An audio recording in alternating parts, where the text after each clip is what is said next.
Shalom à tous, bienvenue à ce moment d'étude biblique. Nous bénissons le Seigneur qui nous donne encore l'opportunité de partager ensemble autour de sa parole. Seigneur, nous te bénissons pour ta présence, de ce que ces paroles soient une source d'instruction pour nous, une nourriture pour notre âme, nous permet de comprendre ton plan pour nos vies, nous permet d'apprendre à marcher sur le chemin que tu as tracé pour nous, qu'elle soit vie pour notre corps et nourriture pour notre âme au nom de Jésus. Nous bénissons le Seigneur pour ce temps ensemble dans la foulée de l'étude du Pentateuque, le traité de l'Alliance et spécifiquement le traité de l'Alliance du Sinaï. Nous allons voir ensemble aujourd'hui les institutions de l'Alliance. Il s'agit du sanctuaire. C'est donc notre troisième partie de l'étude du Pentateuque.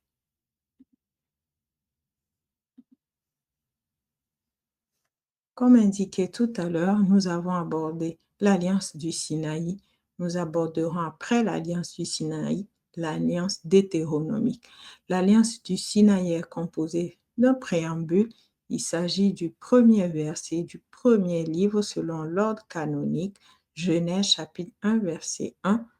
Au commencement, Dieu créa les cieux et la terre, suivi du prologue qui parle des actes du roi qui signe cette alliance avec le peuple, les clauses de l'alliance qui vont du chapitre 20 du livre de l'Exode au chapitre 24.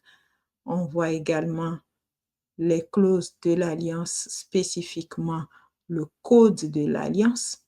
Le code de l'alliance va être accompagné des institutions de l'alliance. Il s'agit du sanctuaire dont nous allons parler aujourd'hui et plus tard de la prêtrise. Sans plus tarder, nous allons rentrer dans le vif du sujet. Il s'agit du sanctuaire. Le sanctuaire, on voit le projet de construction du sanctuaire conduit par les instructions de l'Éternel. Ce projet est décrit dans le livre d'Exode, le chapitre 25 au chapitre 31. On voit la réalisation de ce projet, la construction du sanctuaire dans les passages d'Exode, le chapitre 35 au chapitre 39, et après la disposition du sanctuaire, plus spécifiquement dans le chapitre 20 du livre d'Exode. Alors, le sanctuaire sera construit sur l'ordre de l'Éternel.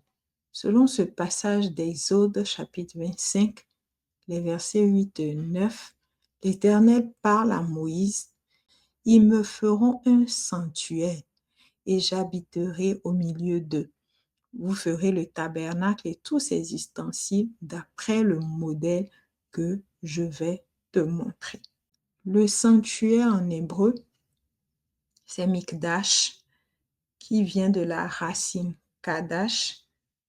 Cette racine Kadash va donner l'adjectif Kadosh qu'on connaît, qui est saint, sacré. Mikdash, donc le sanctuaire, c'est le lieu sacré, c'est le lieu saint, c'est le lieu consacré, c'est le lieu mis à part. Donc Dieu demande à Moïse, vous me ferez un lieu sacré, un lieu qui est mis à part. Et qu'est-ce que je ferai de ce lieu? J'habiterai au milieu de vous par l'intermédiaire de ce lieu mis à part. Vous ferez le tabernacle. Le tabernacle est différent du sanctuaire, on va le voir dans la mise en place. Le tabernacle est un élément du sanctuaire.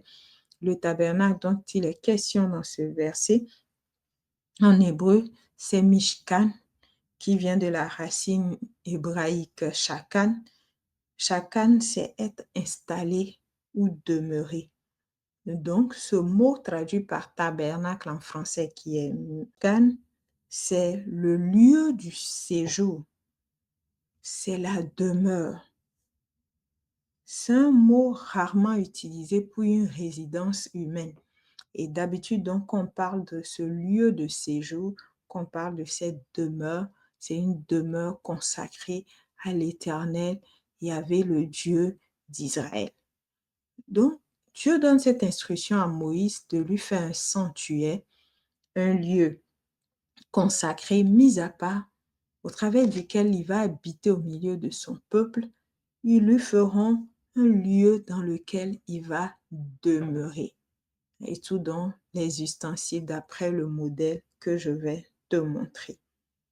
La première question à se poser, c'est pourquoi l'Éternel demande à ce moment de la vie du peuple d'Israël de lui construire un sanctuaire.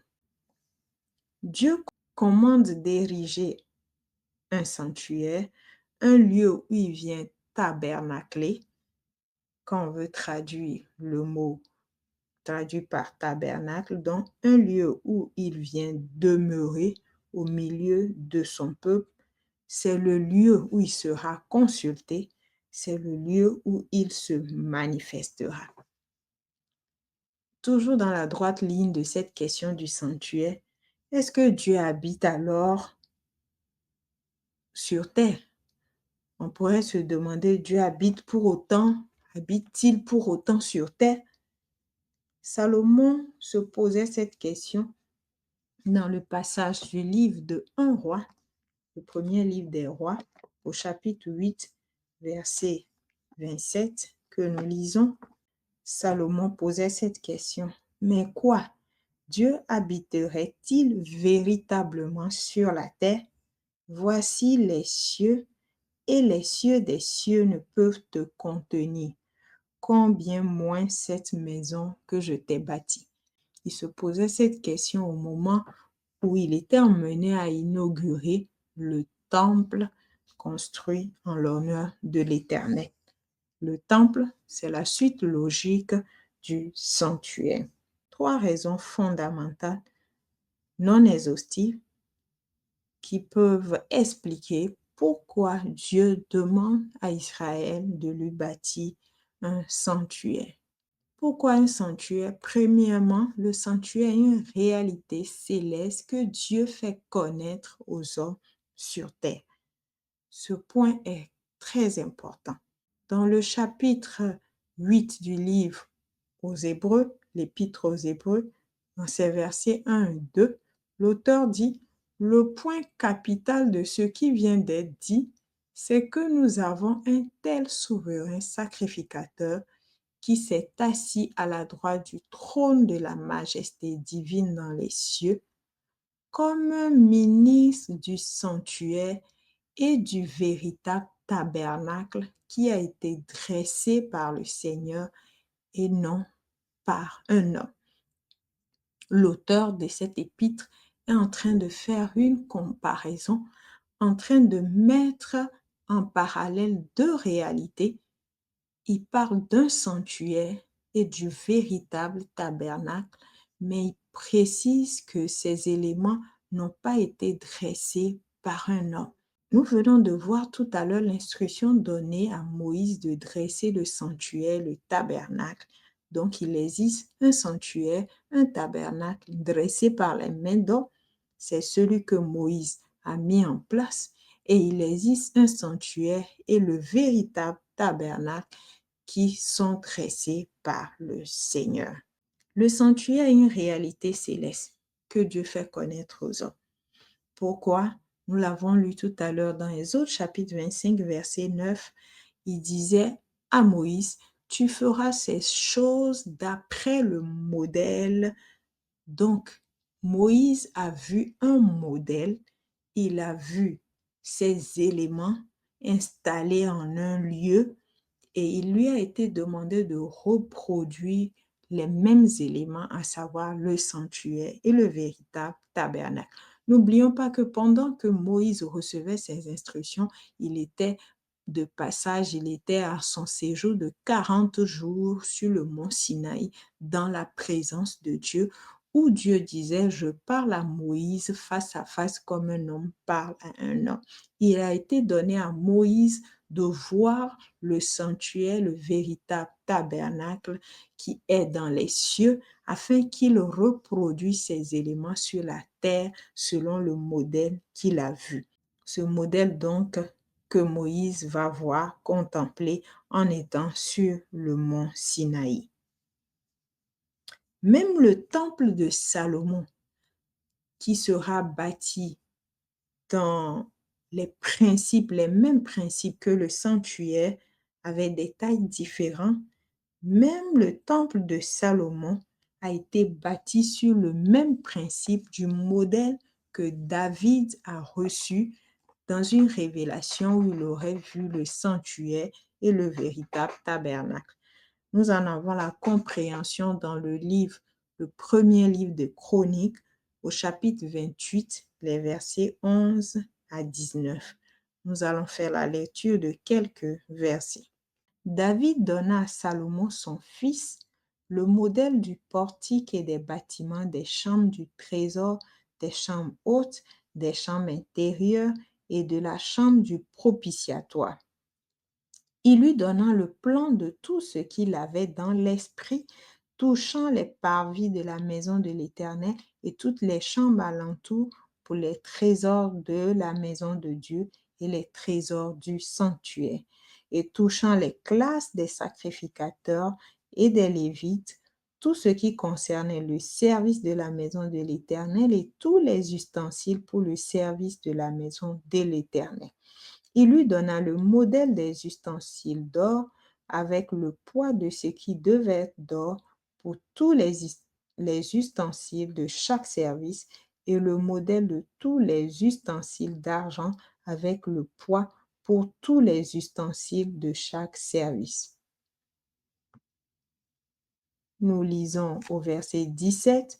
Il lui donna le modèle des fourchettes, des bassins, des calices d'or, puis le modèle des coupes d'or avec le poids de chaque coupe et des coupes d'argent avec le poids de chaque coupe et le modèle de l'autel des parfums en or épuré avec le poids. Il lui donna encore le modèle du char des chérubins d'or qui étendaient leurs ailes et couvrent l'arche de l'alliance de l'Éternel. C'est par un écrit de sa main, dit David, que l'Éternel m'a donné l'intelligence de tout cela, de tous les ouvrages de ce modèle. Même David eut une réalité céleste du sanctuaire, du tabernacle qui reproduira, dont il donnera le modèle à son fils Salomon pour bâtir ce qui est appelé le premier temple, le temple de Salomon. Ce temple est bâti selon les mêmes principes de l'installation du sanctuaire. C'est donc une réalité céleste que Dieu fait connaître aux hommes sur terre. Nous lisons également dans le chapitre 8 de l'Épître aux Hébreux au verset 5, Moïse en fut divinement averti lorsqu'il allait construire le tabernacle. Et soin lui fut-il dit de faire tout d'après le modèle qui t'a été montré sur la montagne. L'auteur de cette épître en train de confirmer le fait que Moïse a bel et bien reçu, vu un modèle du véritable tabernacle et du sanctuaire sur le mont Sinaï. Toujours dans le cadre de cette réalité céleste, dans le livre des Actes dans le Nouveau Testament, il est écrit que nos pères avaient au désert le tabernacle du témoignage, comme l'avait ordonné celui qui dit à Moïse de le faire d'après le modèle qu'il avait vu. Voici un témoignage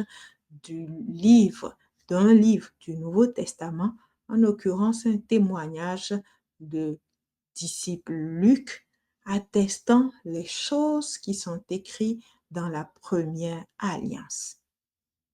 Le temple de Salomon, ce n'est pas un écrit de sa main, comme nous l'avons dit tout à l'heure, que ce temple également a été bâti selon le modèle que David a reçu de la part de l'Éternel. Ces versets tant de l'Ancien Testament et du Nouveau Testament attestent que Moïse a bel et bien reproduit un modèle qu'il a vu qui existe dans le ciel. Ce modèle dans le ciel, l'apôtre Jean nous en parle dans le dernier livre canonique du Nouveau Testament, au chapitre 11, le verset 19 du livre d'Apocalypse. Il est dit: « Et le temple de Dieu dans le ciel fut ouvert, et l'arche de son alliance apparut dans son temple. Il eut des éclairs, des voix, des tonnerres, tremblements de terre et une forte grêle. » L'apôtre Jean a eu une vision.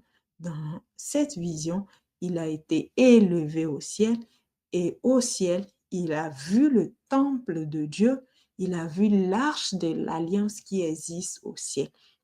Vous pouvez lire d'autres passages comme Apocalypse chapitre 14, verset 17, où ces éléments qui sont cités, les 7 éléments cités dans la constitution du sanctuaire, sont retrouvés dans le livre d'Apocalypse, dans le temple de Dieu qui est dans le ciel. Nous pouvons attester avec tous ces arguments que le tabernacle, le sanctuaire, est véritablement une réalité céleste. Deuxième élément, comme réponse à notre question, pourquoi un sanctuaire? Pourquoi ériger un sanctuaire? Nous avons vu tout à l'heure que c'est une réalité céleste qui est reproduite sur terre, mais ce sanctuaire est également une construction prophétique. Il y a tout un langage prophétique dans la signification du sanctuaire, un ensemble de symboles. On peut en avoir la compréhension sur plusieurs plans. Une réalité qui nous montre comment Dieu veut habiter au milieu de l'homme. C'est un langage prophétique, ce sanctuaire. Dans la Nouvelle Alliance, l'homme, mis à part, consacré à Dieu, est appelé le temple. Tout comme on l'a vu que le Mikdash est un lieu consacré, un lieu mis à part, un lieu sacré.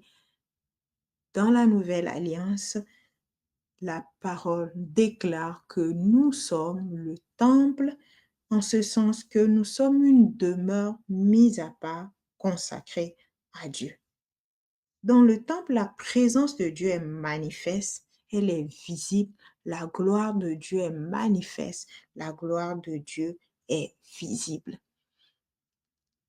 Paul, dans sa première épître aux Corinthiens, au chapitre 3, verset 16, nous dit: « Ne savez-vous pas que vous êtes le temple de Dieu et que l'Esprit de Dieu habite en vous? » Donc, nous avons ce parallèle entre le sanctuaire dans l'ancienne alliance, la première alliance, le tabernacle dans la première alliance, qui est le lieu dans lequel vient résider l'Éternel, et dans la nouvelle alliance, l'homme régénéré, bien sûr, qui devient le temple de Dieu, parce que Dieu vient habiter par son esprit dans l'homme. On a alors un tabernacle vivant, contrairement à l'ancienne alliance, où le tabernacle était une construction. Dans la nouvelle alliance, le tabernacle est vivant. Toujours Paul nous dit: « Ne savez-vous pas que votre corps est le temple du Saint-Esprit qui est en vous, que vous avez reçu de Dieu, que vous ne vous appartenez plus à vous-même? » Il y a tellement de passages, surtout que l'apôtre Paul cite et donne tellement d'éléments pour nous permettre de comprendre qu'il y a un parallèle prophétique entre l'ancienne alliance, la première alliance, qui va voir construire, naître le sanctuaire, la nouvelle alliance. Donc, il y a ce parallèle prophétique entre ces deux éléments.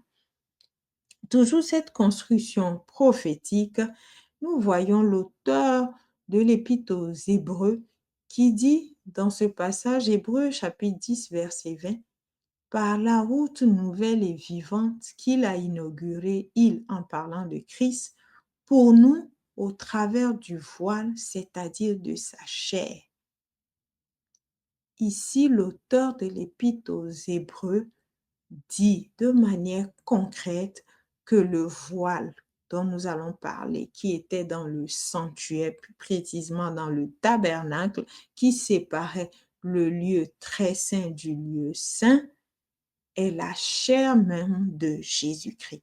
Qu'est-ce que ça veut dire?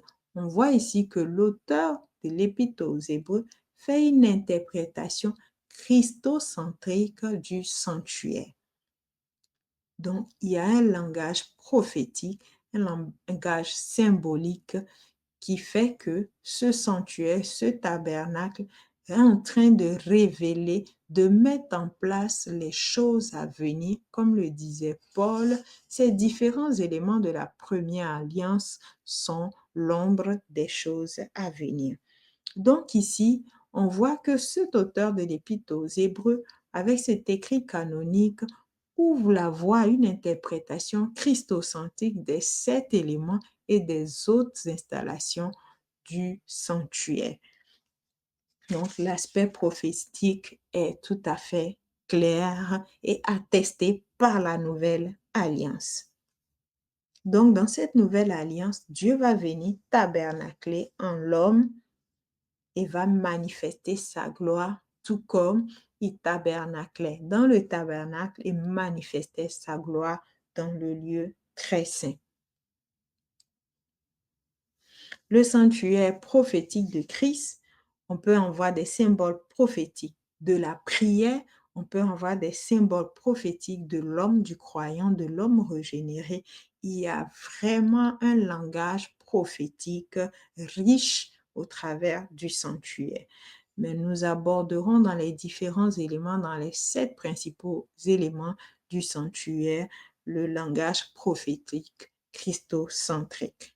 Continuons notre périple, toujours la réponse, les éléments de réponse à la question pourquoi un sanctuaire?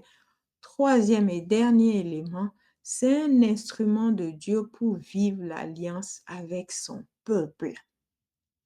C'est l'instrument de Dieu pour vivre l'alliance avec son peuple. Il faut savoir que le sanctuaire était le lieu de l'intimité entre Dieu et son peuple, bien sûr au travers du souverain sacrificateur, au travers de Moïse au tout début, mais c'est le lieu d'intimité, c'est le lieu du culte. Tout le culte d'Israël tourne autour du sanctuaire et plus tard du temple. C'est pour cela aujourd'hui, sans temple, le culte de la première alliance est amputé. Donc, tout le culte, toute la vie d'intimité entre Dieu et son peuple se vit dans le sanctuaire. Les 5 sacrifices qui sont offerts, que nous décrit le livre de Lévitique, se déroulent dans le sanctuaire. L'Holocauste est le symbole de la consécration, le don de soi, le don de tout, du tout entièrement consumé se déroule dans le sanctuaire. C'est prémisse de la consécration de l'homme, c'est prémisse du don de Jésus-Christ. Tous ces éléments prophétiques sont faits dans le temple, dans le sanctuaire. L'offrande végétale, le deuxième sacrifice que va décrire le livre de Lévitique, le don de ce qu'on possède, non plus ce qu'on est, se déroule dans le sanctuaire. Le sacrifice de communion, qui va être vraiment le symbole de l'unité du corps, c'est dans le sanctuaire. Le sacrifice d'expiation, l'expiation, on en parlera tout à l'heure avec le lieu très saint, apaiser le cœur de Dieu, c'est dans le sanctuaire. Le sacrifice de culpabilité pour obtenir une pureté rituelle, c'est dans le sanctuaire. Donc, vous voyez déjà venir ces différents éléments qui sont des éléments prophétiques tant dans la première alliance que dans la deuxième alliance de la vie, de la communion Dieu et son peuple. Le don de soi, le don de ce que je suis, la vie de communion, d'amour fraternel, la vie de sanctification. Tous ces éléments qui font le culte, qui font mon quotidien, qui constituent mon intimité avec Dieu, se déroulent dans le sanctuaire.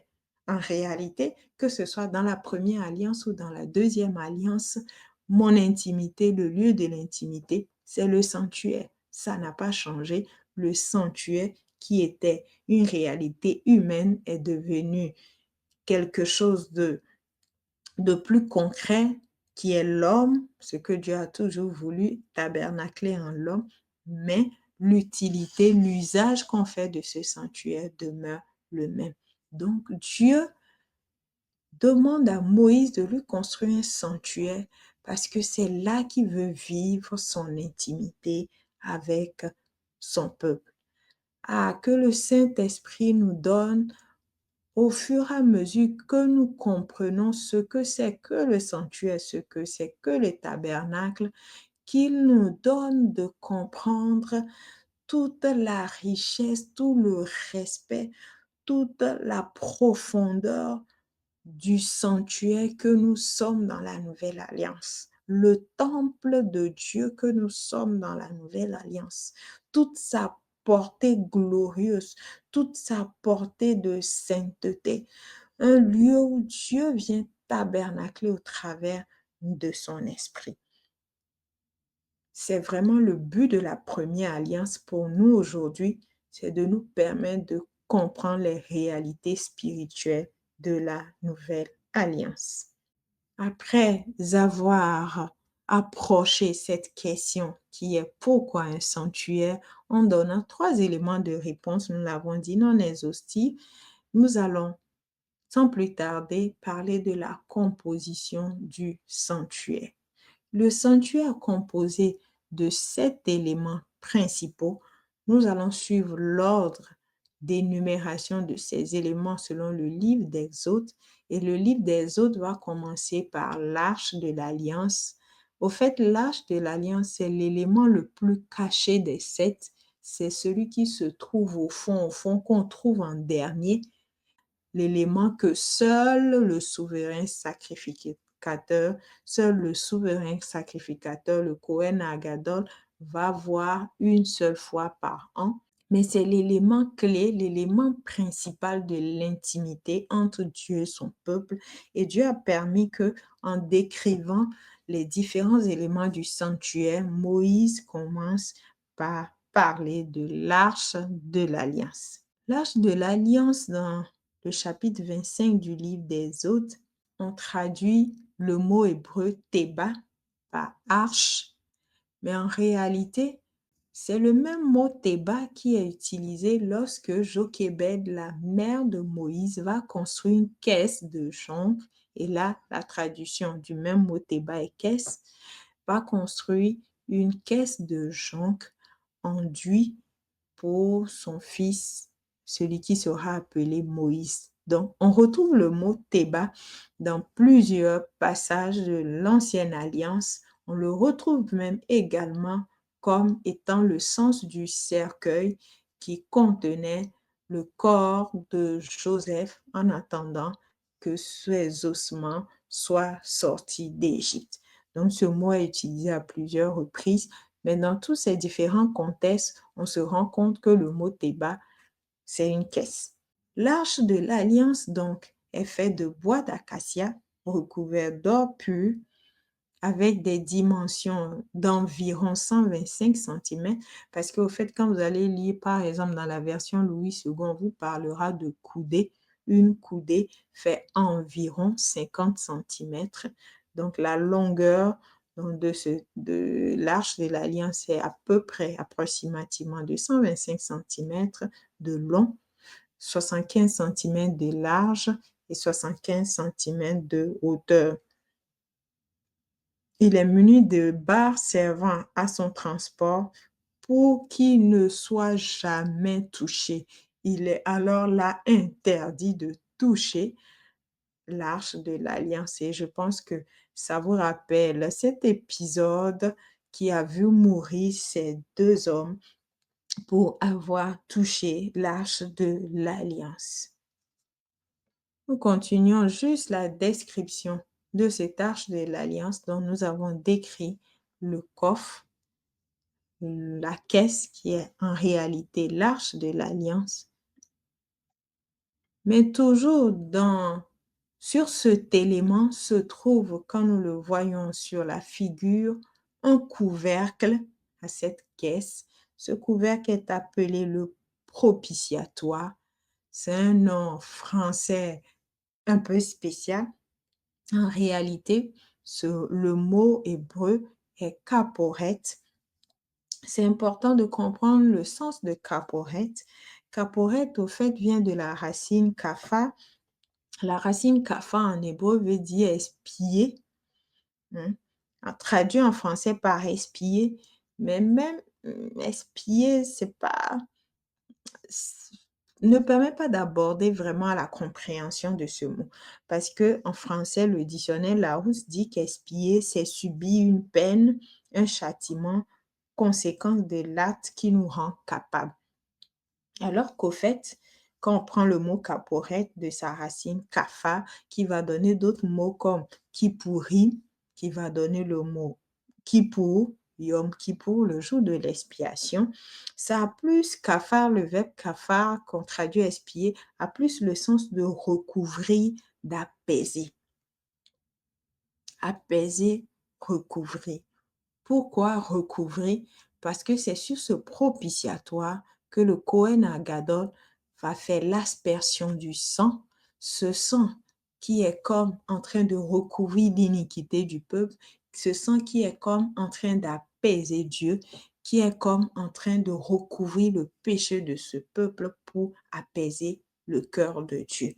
Donc, c'est vrai que ce mot kafar, ce verbe est traduit par expier en français, qui va donner le mot caporette, donc ce couvercle de l'expiation, mais en réalité, c'est ce mot qui veut dire apaiser.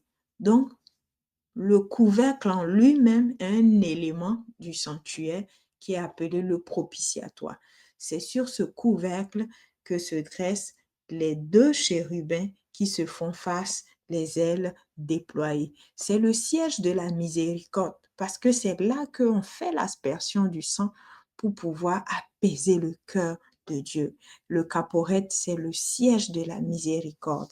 Donc, avec ces deux chérubins qui se font face, et c'est au centre de ces deux chérubins que se manifestait la gloire de Dieu, comme nous allons le voir à l'installation du sanctuaire, une gloire c'est une nuée lumineuse telle que il était impossible à Moïse de rentrer dans le sanctuaire. Donc c'est sur ce couvercle, sur le caporette que se manifeste la gloire de Dieu pour Israël. Il faut savoir que l'Arche de l'Alliance en a sa dernière mention dans le livre de 1 roi au chapitre 8. C'est la dernière fois qu'on fait mention de l'Arche de l'Alliance dans la première alliance. Et on sait plus tard que l'Arche de l'Alliance a disparu.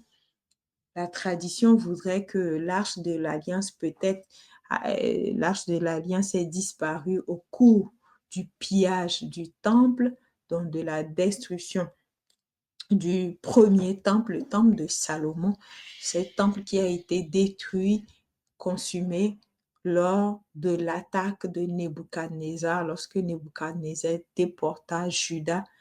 Il se peut que, selon la tradition, c'est en ce moment que l'Arche de l'Alliance ait été volée. Mais en réalité, quand on lit les livres canoniques qui parlent de cette déportation, qui parlent du pillage du temple, il n'est pas fait mention de l'Arche de l'Alliance de manière explicite dans ce pillage.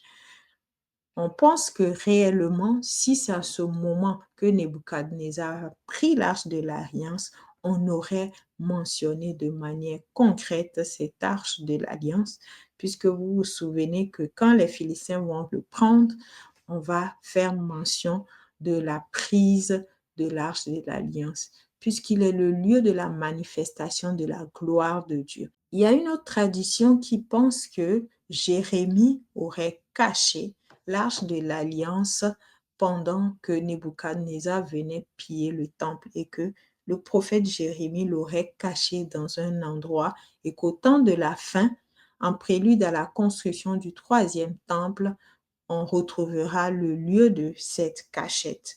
Donc, cet événement au cours duquel Jérémie aurait caché l'arche est souvent mentionné dans un livre apocryphe qui est Maccabée, le deuxième Maccabée. Cette arche de l'Alliance contenait, selon Hébreux chapitre 9, verset 4, contenait un bol qui contient la manne, contenait le bâton d'Aaron qui a fleuri, et puis les tables de l'Alliance. Et quand on suit les événements dans le livre de 1 Samuel, de 2 Samuel, on verra que l'arche de l'Alliance, en quittant le désert, a voyagé de Silo à Kirjat-Jearim, où il a fait 20 ans à Kirjat-Jearim. Il y a eu tout un périple dans le voyage de l'arche de l'Alliance. Et donc, puisque je vous parlais tout à l'heure de la perte de l'arche de l'Alliance, il faut savoir que le deuxième temple, couramment appelé le temple d'Hérode, ne contenait pas d'arche de l'Alliance. Le lieu très saint où devait être l'arche de l'Alliance avec le propitiatoire était vide. Seul le premier temple avait l'arche de l'Alliance. Le deuxième temple de Jérusalem ne contenait pas d'arche de l'Alliance. Voici quelques éléments en même temps dans les récits canoniques et historiques en ce qui concerne l'arche de l'Alliance et le deuxième élément qui est le propitiatoire, le caporet. Le deuxième ou le troisième élément dont Moïse nous parle est la table des pains de proposition. Cette table des pains de proposition, nous la découvrons sur cette figure. La table des pains de proposition est également une table confectionnée en bois d'acacia recouverte d'or avec une dimension de 100 cm de long sur 50 cm de large et 75 cm de hauteur. Elle était donc couverte d'or et on mettait sur la table des pains de proposition, bien sûr des pains. En hébreu, c'est lehem apanim, les pains de la face. Parce que, au fait, en français, on traduit ce mot lehem apanim par les pains de proposition. Lehem, en hébreu, c'est les pains comme Bethléem, la maison du pain. Panim, c'est la face, c'est le visage, c'est en face de quelqu'un. La bonne traduction de lehem apanim serait le pain de la face. Pourquoi? Parce que c'est le pain qu'on met continuellement devant la face de Dieu. Cette table des pains de proposition contient, comme on le voit sur cette figure, 2 rangées de pains, 6 pains par rangée, donc 12 pains au compte des 12 tribus d'Israël qui sont disposés sur cette table, donc dans le lieu saint que nous allons voir, qui sont disposés sur cette table pendant une semaine. Chaque sabbat, on changeait le pain et on remplaçait le pain par du pain frais. Donc, c'est le pain qui est déposé continuellement devant la face de Dieu. Et il y avait une classe de Lévites principalement disposée à cette tâche. Il s'agit des Kéatites qui avaient, entre guillemets, le secret de la recette de ces pains. C'était des pains particuliers qui étaient cuits sans levain, qui étaient cuits rapidement pour ne pas être levés. Mais la tradition dit ce pain pendant une semaine restait frais, comme si c'était du pain du jour, d'un sabbat à un autre. Et lorsque ces pains étaient enlevés le sabbat sur la table remplacée par des pains fraîchement confectionnés, ces pains sont mangés par les sacrificateurs. Souvenez-vous de l'histoire de David qui, fuyant dans le passage de 1 Samuel, chapitre 21, 1 à 6, a dû manger ce pain. C'est un pain que ne mangeaient seulement que les sacrificateurs, à l'exception de ce jour où David, qui n'est pas un Cohen, a mangé du pain consacré. C'était de gros pains en termes de dimension. Il fallait presque 5 kilos de farine pour confectionner donc ces pains. Ces pains étaient aussi le symbole de l'abondance, de la provision permanente, ininterrompue de Dieu. Ces pains étaient continuellement devant sa face. Ça rappelait à Israël que pour chaque tribu, Dieu était la provision de son peuple. Autre élément décrit selon l'ordre d'apparition des différents éléments dans le livre des Hôtes, il s'agit du chandelier d'or, le chandelier d'or, la menorah. Ce chandelier d'or avait la spécificité d'être en or pur, contrairement aux autres éléments que nous avons vus qui étaient faits de bois d'acacia recouvert d'or, mais le chandelier d'or était en or pur et de l'or battu, de l'or pur. Ce chandelier était façonné de sorte à avoir des fleurs d'amandier et ce chandelier contenait à son bout de quoi recevoir de l'huile d'olive qui permettait d'alimenter le chandelier.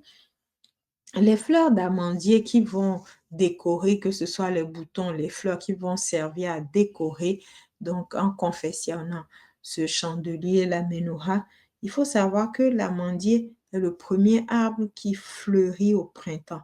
L'amandier est considéré comme étant un signe de résurrection, parce que quand le printemps vient, quand le printemps approche, quand on voit l'amandier fleurir, on sait qu'on est au printemps. Donc, c'est la résurrection de la nature.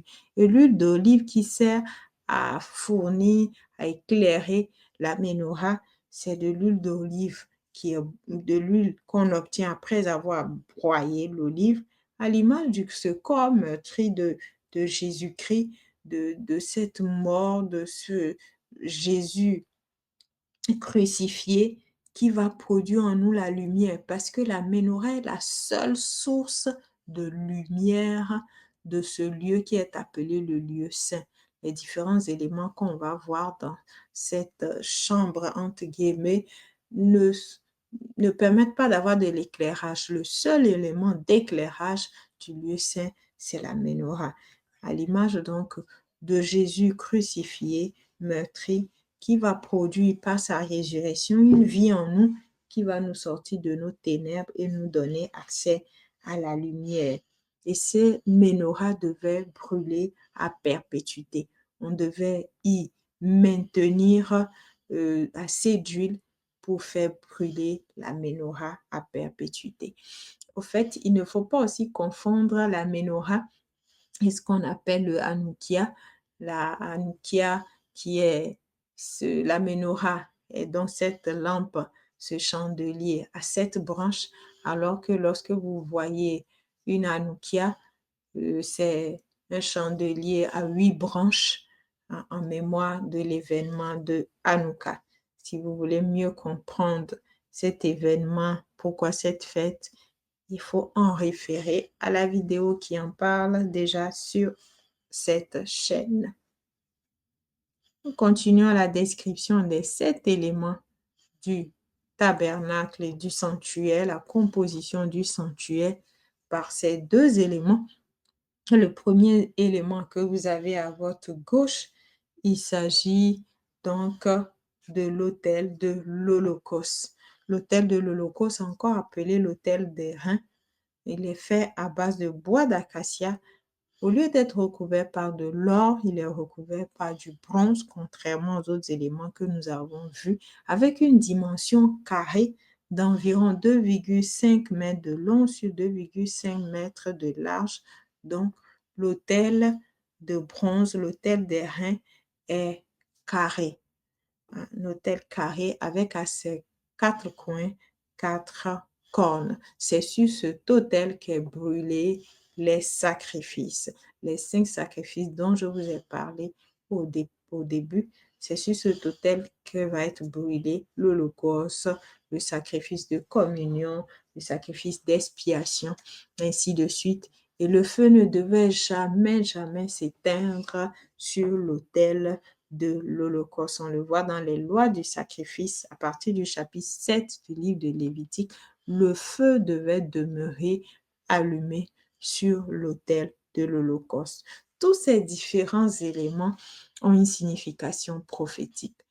Nous ne rentrons pas dans la profondeur de ces significations prophétiques. Nous sommes comme à la découverte du sanctuaire, mais vous voyez à chaque description de ces éléments qu'il y a un réel parallélisme entre la première et la nouvelle alliance.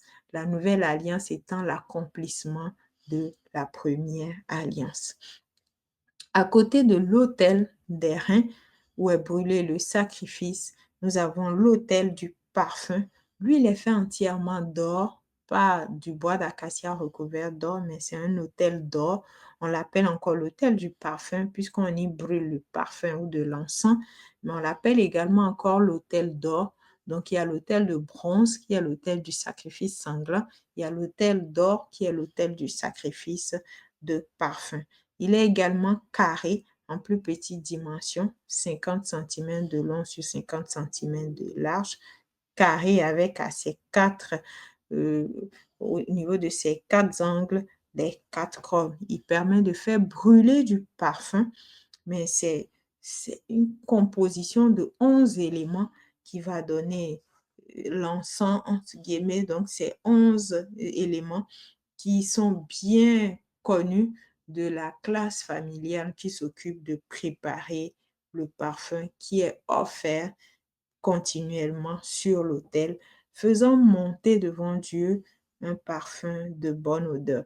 Et si vous connaissez bien le livre d'Apocalypse, vous retrouvez tous ces éléments, l'autel du parfum, également dans le livre d'Apocalypse. Dernier élément des 7 éléments du sanctuaire, il s'agit de la cuve d'airain. Vous avez constaté au fur et à mesure qu'on donnait des dimensions aux différents éléments du sanctuaire, mais dans cette description qui est donnée à Moïse, il y a 2 principaux éléments qui n'ont pas de dimension fixe.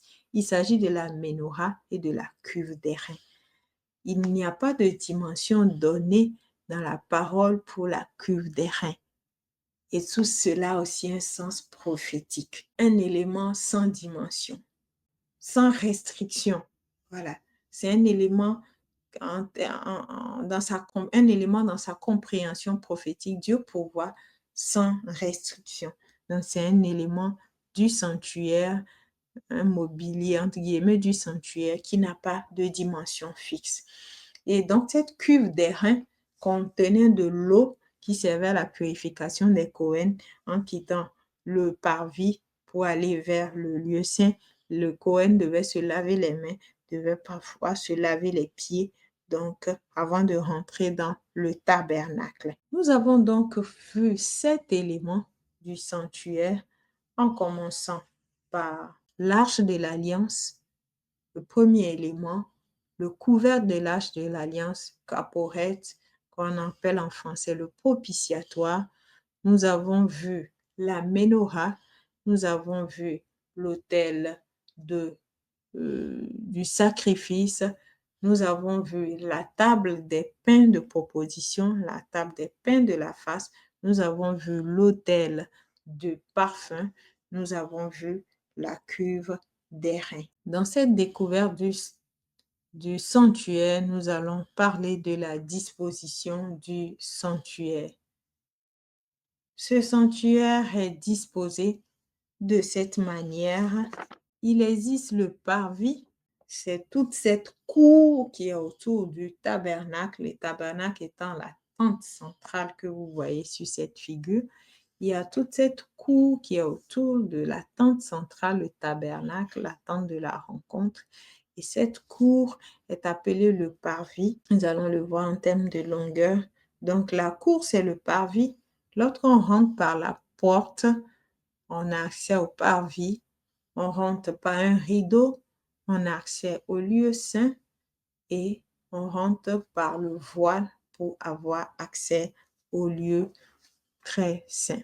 Ensuite, autre élément schématique, nous pouvons voir depuis la porte du parvis, que la porte du parvis donne accès au parvis que nous avons dit tout à l'heure être la cour. Et lorsqu'on passe la porte du parvis, on est en face de l'autel de l'Holocauste, l'autel d'airain. sur lequel on fait les sacrifices quotidiens, des sacrifices perpétuels. Le feu reste allumé sur cet autel d'airain. Donc, lorsqu'on franchit la porte du parvis, on a accès à l'autel de l'Holocauste. L'autel de l'Holocauste fait face à la cuve d'airain, cet élément sans dimension qui contient l'eau de purification des Cohen, des sacrificateurs. Donc, dans la cour, dans le parvis, la disposition que Dieu a donnée à Moïse de ces 7 éléments du sanctuaire, c'est à l'entrée, dès qu'on rentre l'autel de l'Holocauste, on trouve en face la cuve d'airain. La cuve d'airain est l'élément situé entre l'autel de l'Holocauste où on brûle le sacrifice et le tabernacle. On rentre par un rideau dans le tabernacle, on quitte alors le parvis, on rentre dans la tente et en face de la tente, lorsqu'on rentre dans la tente, on a accès au lieu appelé le lieu saint à la droite, c'est-à-dire au nord du sanctuaire, on trouve la table des pains de proposition, la table des pains de la face. À gauche, c'est-à-dire au sud du sanctuaire, on trouve la menorah, le chandelier d'or. Comme je disais, lorsque vous rentrez dans le lieu saint, vous franchissez ce rideau. En réalité, tout est noir. C'est la lumière du chandelier de la menorah qui est la seule source lumineuse qui va éclairer le lieu saint. Et juste en face donc, de ce rideau traversé, on a l'autel des parfums qui se situe entre le lieu saint et le lieu très saint. Donc, c'est le dernier élément du lieu saint qu'on voit, c'est l'autel des parfums. Quand on dépasse l'autel des parfums, on a accès au lieu très saint.